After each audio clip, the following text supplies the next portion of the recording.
So the Inflation Reduction Act goes squarely at many of the biggest costs Americans face, like energy and healthcare, giving families vital breathing room while building on the unprecedented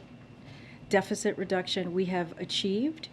with over $300 billion in savings for taxpayers that a host of economists confirm will fight inflation. Larry Summers, who has been critical of some of our policies, is one of them. He said, quote, "It's fair to call it the Inflation Reduction Act because it's directly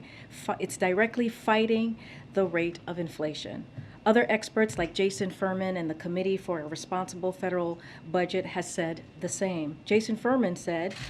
"The Inflation Reduction Act is what the country needs right now, helping to address one of our biggest long-run challenges, climate change, for example, while making progress on our biggest short-run challenge, inflation, while protecting the most vulnerable."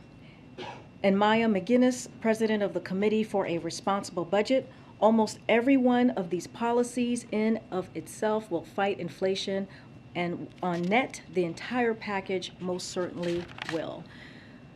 To circle back for a second, that more than $300 billion that I just mentioned in a deficit reduction I mentioned earlier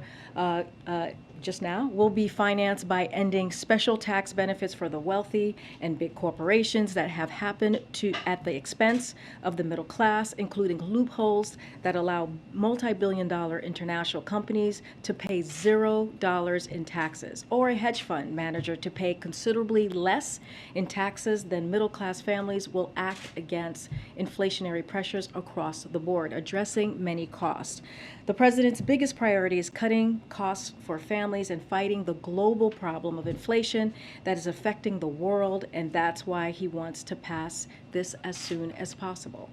And while Democrats have a concrete plan to take on cost, congressional Republicans don't, and they are so strongly opposed to ending welfare for big pharma, cutting energy costs, and cutting the deficit that they aren't just uniformly opposed to this bill, but most House Republicans even voted against yesterday's competitiveness bill that the Chinese government wanted to kill.